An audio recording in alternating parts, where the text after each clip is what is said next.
Christopher Martínez, arqueólogo con bastante y un poco de sangre jalapaneca. Bienvenido a nuestro programa.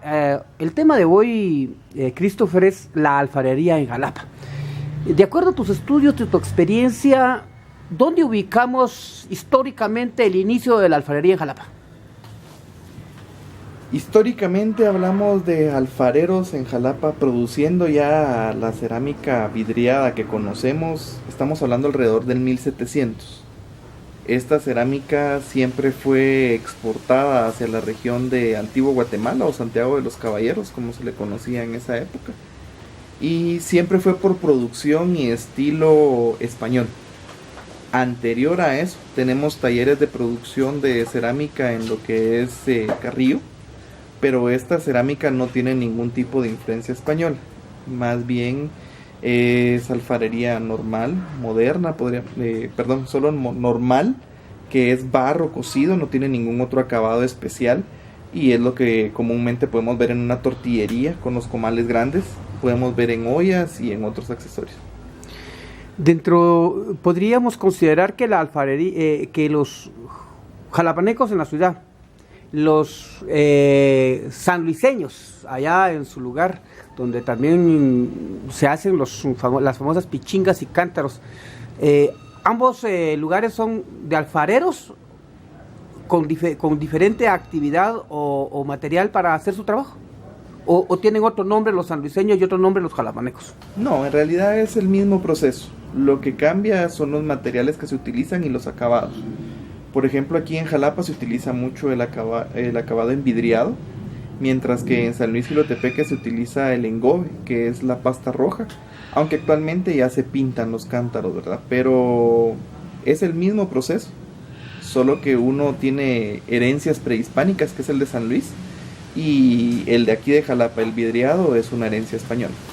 Sin embargo, dentro de tu recorrido de campo, ¿encontraste en algún momento, en algunos lugares como en la Xule, algunos vestigios de vasijas? ¿Correspondían estos aparte de lo que era un antecedente o antecesor de la alfarería actual? Correcto. De hecho, aquí en Jalapa todavía se conservan muchas formas en uso. Es común ver en el mercado de Jalapa, ver los comales y ver algunas ollas que tienen unas asas en forma triangular. Esta cerámica todavía se encontraba cuando los españoles vinieron y se siguió utilizando después.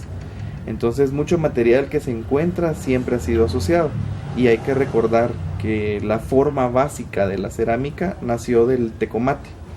De ahí fue donde se tomaron las ideas de cómo crear cántaros, platos, cuencos y toda otra forma.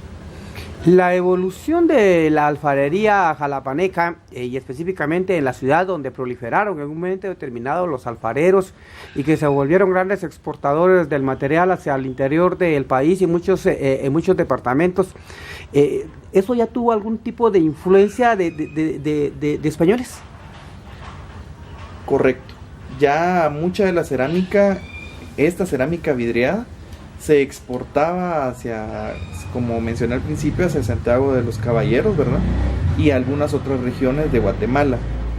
Esta cerámica sí fue manejada por españoles y fue introducida por ellos en el uso del torno, porque nuestros pueblos prehispánicos no utilizaban el torno, todo era modelado a mano. Actualmente pues ya la mayoría utiliza el torno. Estas cerámicas siempre estuvieron a cargo en un inicio bajo la orden religiosa. Ellos eran los encargados de hacer que estos pueblos produjeran materiales y fueran enviados hacia la capital para su redistribución. Tus diferentes viajes te han puesto al tanto, te han permitido percibir el producto de alfareros de otras regiones del país. ¿Qué diferencias encuentras y cómo vas a catalogar la alfarería de Jalapa, dejando a un lado el sentimiento localista, siendo realistas, ¿no? ¿Cómo es la locería de Jalapa comparada con la de Chinautla, comparada con la de otros lugares de Guatemala? Bueno, he visitado varios talleres a nivel nacional. El caso de Chinautla, por ejemplo, la cerámica ha adquirido cierto arte. Ya no se practican las formas básicas que nosotros conocemos, ¿verdad? Escudillas, platos, sino que al contrario se han dedicado a modelar figuras, ángeles, para decorar pasteles, para decorar nacimientos, han hecho nacimientos, han hecho muchas modificaciones a todo su material cerámico para poder suplir la oferta y la demanda del mercado. Y en el caso de los alfareros de Totonicapán, siempre han mantenido ciertas formas básicas de producción, pero actualmente están cambiando su uso hacia uno más decorativo. Y lo mismo tenemos que sucede en Antigua Guatemala, donde se fabrica mucho azulejo, porque ahora se está poniendo nuevamente de moda la utilización del azulejo artesanal. Y en este azulejo artesanal es que podemos ver el vidriado que también se observa aquí en Jalapa, pero con ciertas características de otras pinturas que le dan una belleza increíble a cualquier cocina, ¿verdad? Christopher, aquí me asalta una duda. Mi morbo periodístico empieza a funcionar. Los de Chinautla, los de Toto, se han vuelto alfareros un poco más dedicados, o sea, superaron una etapa, podría decir yo, y están sacándole más provecho. Y los jalapanecos se quedaron con la misma, y ahora resulta que los de Toto compran casi el 80% de la producción de loza de Jalapa para uso de las personas, cuando en Jalapa ya no se usa. ¿Crees que sería oportuno ir pensando en aplicar reingeniería a la alfarería jalapaneca para que deje de ser como está actualmente, para que no vaya a desaparecer totalmente? ¿O crees que eso debe de permanecer y seguir manteniéndose solo por una cuestión de tradición? No, de hecho sí se puede reinventar y aplicar nuevas tecnologías a la producción de la cerámica. Se pueden tecnificar los hornos, se pueden hacer hornos más grandes, se pueden hacer eléctricos, se pueden hacer a gas. Lo que va a hacer esto es hacer una producción en masa más estable. ¿Por qué? Porque como observábamos ayer y le explicaba que las distintas temperaturas van a hacer que cambien los tonos de color de la vasija. Entonces, si horneamos una vasija a una temperatura de 1000 grados, obtenemos un naranja. Si la subimos más, va a ir cambiando, ¿verdad?, la tonalidad a uno más intenso. Pero si la temperatura baja, va a quedar verdoso. Y todo esto son conocimientos que por experiencia los alfareros de Jalapa lo conocen. Pero al tecnificar más la cerámica, se puede producir más, aún de mejor calidad, aunque la cerámica de Jalapa es excelente. Se puede mejorar la calidad, se puede mejorar el rendimiento y bajar costos. Entonces sí se puede tecnificar. ¿En qué momento hemos perdido los jalapanecos la intención, la objetividad del uso de estos artículos que produce el alfarero jalapaneco? Porque aquí ya casi no se compran, pues, o sea, hay escudillas y resulta que ahora te vas a otro lugar de Guatemala y pides caldo en una escudilla. Si vas a Cobán, por ejemplo, un caldo de pata te lo sirven en San Pedro Carchá, en escudilla hecha en Jalapa. ¿Qué está pasando acá? Nosotros nos estamos desnaturalizando con lo nuestro. Es un tema bastante delicado de contestar porque no es perder la esencia del pueblo. Es más bien una migración de culturas. Aquí preferimos utilizar el plástico, preferimos utilizar estos platos que son como plásticos de vinil, a utilizar la cerámica, porque creemos erróneamente que la cerámica es más frágil. Pero no, al contrario. Por ejemplo, de las personas que en sus tiempos de niños probaron los frijolitos cocidos en olla de barro, no me van a decir que no cambia el sabor a una de hierro. Eran más ricos los frijoles en olla de barro. Igual el café de pozole en un pocillo de barro. El barro le da ciertos sabores característicos a las comidas, y lastimosamente nosotros, por creer que vamos avanzando al salir de estas tendencias y costumbres que consideramos retrógradas, creemos que vamos avanzando, pero al contrario, estamos perdiendo parte de nuestra identidad, y en realidad cada forma de las vasijas corresponde a una necesidad. Como bien veíamos ayer, los cuencos, ¿verdad? Estos cuencos para tomar el caldo. Salimos a cualquier lado y nos sirven un caldo en uno de estos cuencos y para nosotros es delicioso. Pero no se vería bien que nosotros en nuestra casa utilicemos ese cuenco. Pero es normal, o sea, es lo mismo tener el montón de platos de plástico que tener un montón de platos de cerámica. Tu visita a los alfareros jalapanecos, ¿qué te deja? O sea, ves un panorama sombrío para el alfarero, ¿Ves un panorama productivo, prometedor? Aparte de esto, ¿te deja alguna lección el alfarero jalapaneco? Empezamos con las lecciones. Dejan ciertas lecciones de vidas porque demuestran que el que quiere puede. Ellos tomaron un arte ya en decadencia y lo han mantenido vivo. Y han logrado perdurar su herencia, siguen viviendo de ello y han visto que es un modo de vida bastante estable que les permite mantener a su familia y salir ellos adelante. Se han mantenido en el mercado, han abierto más su mercado sin apoyo estatal, sin apoyo municipal, sin apoyo de nadie más que ellos. Ese sería uno de lo que me deja, ¿verdad? Lo otro que me asombra también, y es un poco triste al mismo tiempo, es que en los talleres alfareros ya no se ven jóvenes. Las personas ya llevan 40, 50 años, 30 años de estar trabajando en esto. Y lo único positivo es que ayer logramos visitar una alfarería que por lo menos se fundó hace 20 años. Quiere decir que puede volver a renacer ese interés por la cerámica y darse cuenta que producir este material es muy bueno y muy rentable, ¿verdad? Aparte de esto, la visita aquí a los talleres alfareros me ayudó a esclarecer varias dudas que yo tenía cuando he trabajado en Antigua Guatemala y he hecho excavaciones en conventos o casas de la Antigua, que están más o menos entre el periodo del 1700 y 1773. Hemos encontrado muchas formas que gracias a ellos he logrado identificar y espero que me sirvan de base también para una nueva investigación que quiero realizar. Un punto ahí muy importante, esas excavaciones te permitieron encontrar algunos elementos que aquí en Jalapa que se identifican con los jalapanecos, lo que significa que estos elementos ya se usaban en ese tiempo en Jalapa. Correcto. Si los encontramos allá y estas alfarerías han estado produciendo y encontramos documentos en el Archivo General de Centroamérica donde informa sobre la producción alfarera en Oriente, en especial en Jalapa, que antes era llamado Chiquimula de la Sierra y la villa de Xalapán, ¿verdad? Entonces ellos mandaban su material para Guatemala, quiere decir que ya estaba en uso. Y estas formas y estas técnicas productivas ya estaban en uso. ¿Tu recomendación a los alfareros jalapanecos? Pues mi recomendación es que traten de seguir adelante porque sabemos que la tecnología y los adelantos van haciendo cada vez más difícil colocar los productos, pero las innovaciones y nuevas investigaciones les pueden ayudar a producir mejores materiales y otros que necesiten nuevos usos. Para finalizar, se me quedaba en el ambiente, el barro jalapaneco es de buena calidad, lo que le da esa calidad al material de alfarería que se produce en Jalapa. De hecho, el barro de Jalapa es bastante duro, bastante resistente, y bajo las nuevas técnicas de producción que ellos están utilizando, esto demuestra que pueden alcanzar temperaturas de hasta 3000 grados, como lo comprobamos el día de ayer, lo que nos indica que este barro puede brindar nuevas oportunidades de trabajo más adelante. Osvaldo García, administrador de la Oficina Tributaria SAC. Dentro de la parte impositiva que los guatemaltecos tenemos que cumplir, una de ellas es el impuesto sobre la circulación de los vehículos. ¿En qué consiste esto, licenciado?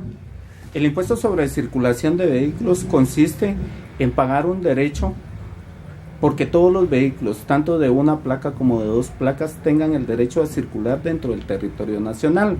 Y esto, al pagar y solventar el impuesto sobre circulación de vehículos, se extiende la calcomanía correspondiente, que es el distintivo que el mismo Estado, y en este caso la administración tributaria, le da al contribuyente con el identificativo que ya pagó el impuesto sobre circulación 2016. Hay personas que de una o de otra manera han hecho traslados de propiedad de vehículos, sea moto o un vehículo pues de 4 ruedas. Estas personas, cuando no han gestionado pasar los documentos a su favor, ¿quién debe hacer el proceso del pago del impuesto de circulación de ese vehículo? En este caso, la administración tributaria lleva un control de la propiedad o el parque vehicular de un contribuyente. Si no se dan los avisos correspondientes, el vehículo aparece a nombre del vendedor, no del comprador, porque dentro del proceso de traspaso de vehículo, que consiste en varios pasos, el comprador es el obligado a dar el aviso correspondiente ante el registro fiscal de vehículos que se encuentra en todas las oficinas tributarias de SAT a nivel nacional. Entonces, en el momento que se autentican las firmas ante un notario del certificado de propiedad, se inicia el proceso de traspaso. Luego de eso hay que pagar el IVA correspondiente y el derecho al traspaso. Posteriormente se va a la oficina tributaria de SAT de cualquier lugar de la República y en el registro fiscal de vehículos se da el aviso correspondiente para hacer las modificaciones del traslado de propiedad de ese vehículo. Hasta ese momento se le entregan los distintivos, que es la tarjeta de circulación y el nuevo título, a nombre del comprador. Pero si el comprador no da ese aviso correspondiente, el vehículo todavía aparece en el parque vehicular del vendedor. Y en este caso, algunos problemas que se dan es que el vendedor del vehículo que no realiza ese trámite se puede ver inclusive con el problema de que sea inhabilitado porque se va a ir acumulando la deuda que pueda tener sobre ese vehículo. En el caso de las deudas y morosidad de impuestos sobre circulación de vehículos, antes de hacer una inactivación, el propietario tiene que solventar esa omisión o ese pago pendiente del impuesto sobre circulación de vehículos. Y por eso es que hay a muchos contribuyentes que le llegan avisos de la morosidad que tiene sobre los vehículos. Lo que aquí se debería de culturalizar es que todos los contribuyentes que tengan conocimiento que hicieron una venta de un vehículo se pueden acercar a la oficina tributaria de Jalapa y consultar si ese vehículo ya hicieron el traspaso correspondiente para que no estén pendientes de que deban impuestos sobre circulación de los vehículos que ya no tienen en su propiedad. Ejemplifiquemos, si alguna persona pues adinerada, podría decirse, contrata los servicios de un contador. A veces los contadores parece que fueran los dueños del patrimonio del contribuyente, y después hay problemas porque resulta que el contribuyente resulta peleando con la SAT porque tiene multas, porque tiene una serie de problemas que precisamente fue por negligencia a veces de algunos contadores. Un propietario de vehículos que contrate un contador para que le haga el trámite, aunque el contador haga el trámite, debe de llevar los documentos para que los firme el propietario del vehículo. En el caso del impuesto sobre circulación de vehículos y de los parques vehiculares de vehículos, esa gestión en todas las oficinas tributarias es personal y únicamente el contribuyente lo puede hacer. En el caso de terceros, únicamente la agencia San Rafael, zona 18 Guatemala, es el que tiene esa potestad de hacer gestiones a través de terceros. Entonces, en relación a impuestos sobre circulación de vehículos, propiedad de vehículos y todo, solo el propietario y únicamente el propietario es el único que lo puede hacer en cualquier oficina tributaria. Nuestro programa es visto en varias partes del departamento de Jalapa, otros municipios y también pues por las redes sociales en cualquier lugar de Guatemala y el mundo. Todo contribuyente se puede acercar a cualquier oficina de SAT para hacer el trámite. Efectivamente, lo que sí deben llevar consigo es el documento de identificación personal DPI, que previo a cualquier gestión, a cualquier consulta, se le solicita la identificación correspondiente, y si es el propietario, a él se le da toda la información y orientación en relación a todo lo que tenga que verse en cuanto a impuestos de circulación, impuestos al valor agregado, impuestos sobre la renta, a todo lo que el contribuyente necesite orientarse o saber sobre sus obligaciones ante la administración tributaria. Con mucho gusto, en la oficina tributaria de Jalapa estamos a disposición para las consultas correspondientes y poderlos orientar oportunamente antes de que caigan en morosidad o en retraso de algún impuesto respectivo. Perfecto. Licenciado, para casi ir finalizando esta entrevista, ¿cuándo se vence el plazo para el pago de este impuesto de circulación de vehículos? Y quisiera que en una era tan moderna, donde también la SAT pues, es vanguardista en tecnología, le indique a nuestros amigos oyentes y televidentes cuáles son los procesos electrónicos que tiene implementado SAT para poder apoyar al contribuyente y pueda hacer el trámite desde su casa. El último día para pagar el impuesto sobre circulación de vehículos 2016 es el 31 de julio del 2016. Y la forma de pago, las dos formas que existen de pago del impuesto sobre circulación de vehículos para obtener su calcomanía son las siguientes. La primera es ingresando a la página www.declaraguate.sat.gov.gt y buscar el formulario 4091, que es un formulario electrónico. Lo llenan ingresando el número de placa y el número de NIT, y luego se le da el valor del impuesto correspondiente, imprimen la boleta SAT 2000, que esa es la boleta que presentan en la ventanilla bancaria o por medio de banca virtual, y luego de pagar el impuesto correspondiente regresan nuevamente a la página de www.declaraguate.sat.gov.gt, le dan buscar formulario y ahí obtienen su calcomanía correspondiente. Esto lo pueden hacer desde la comodidad de su casa, en un café internet, en los kioscos que la administración tributaria tiene disponibles en todas las oficinas tributarias o en las ventanillas correspondientes.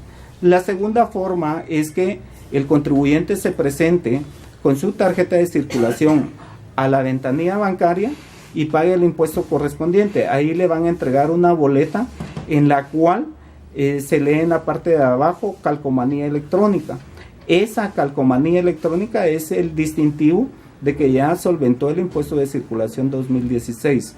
Todas las autoridades de la Policía Nacional Civil y Policía Municipal de Tránsito tienen ya el conocimiento de estos dos procedimientos para que no tengan sanciones por no portar el distintivo correspondiente. Para finalizar esta entrevista, algunas personas cuando se acercan a una oficina tributaria encuentran el problema que para algunos problemas de vehículos la SAT solo tiene 2 o 3 oficinas o 2 o 3 lugares a nivel nacional para atender algunos problemas específicos. Cuando no se puede solventar un problema de vehículos en una oficina tributaria, ¿cuáles son las oficinas y en qué lugares están ubicados donde pueden ir los contribuyentes?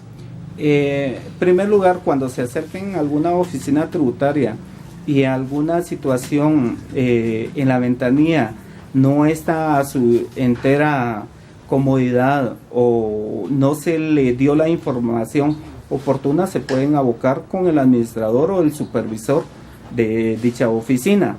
En cuanto a algunos trámites específicos en relación al registro fiscal de vehículos que conllevan expertajes, únicamente se atienden en Guatemala y en todas las gerencias regionales. En este caso, en la gerencia regional nororiente que está en Zacapa, Escuintla, Xela y Petén, que es donde exclusivamente se encuentra el DEIN, que es quien se encarga de hacer expertajes.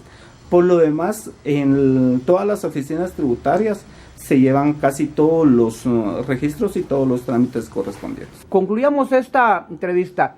Invitemos al contribuyente a que siempre haga honor a la responsabilidad de vivir en un país democrático pagando impuestos. ¿Por qué se deben de pagar los impuestos?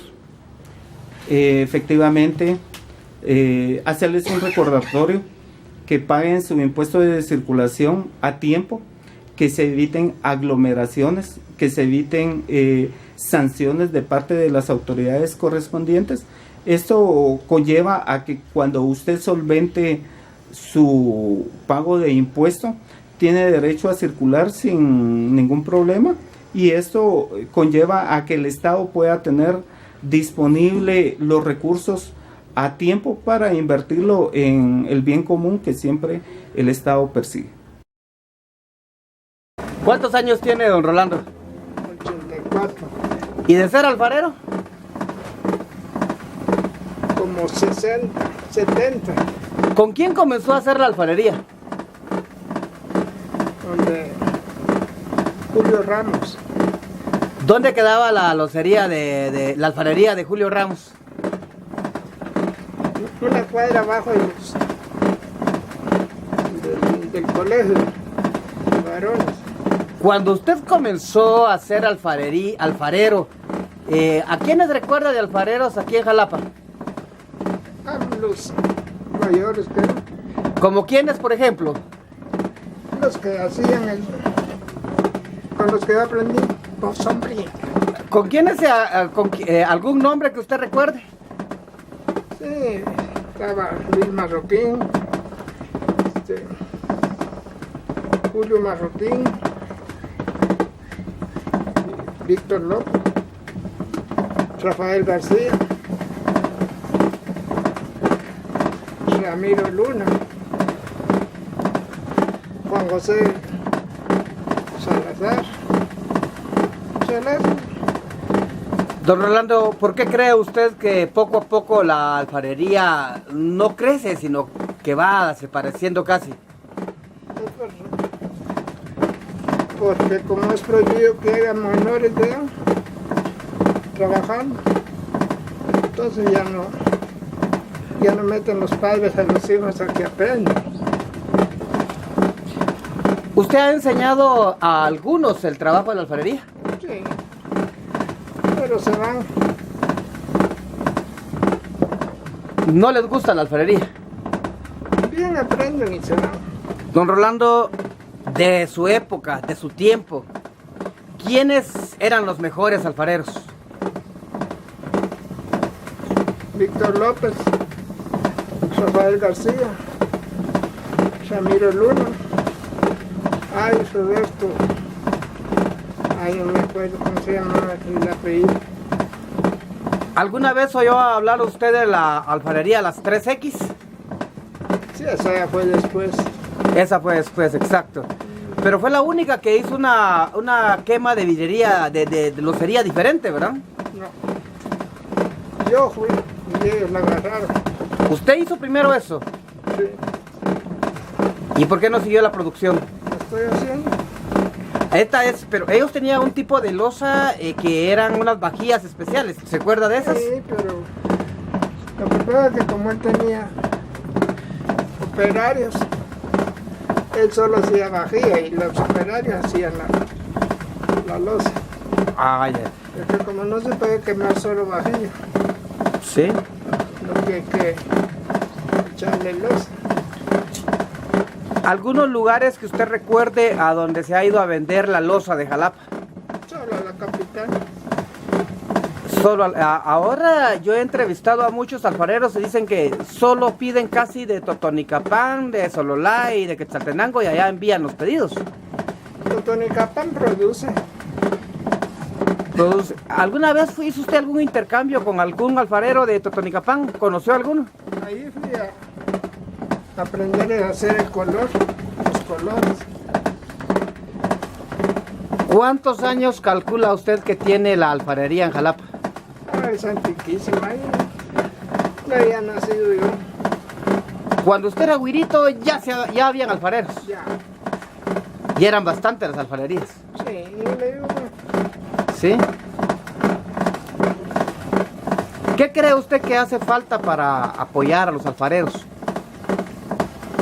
Si yo le dijera, yo quiero ayudar a los alfareros, ¿en qué le gustaría que lo ayudaran?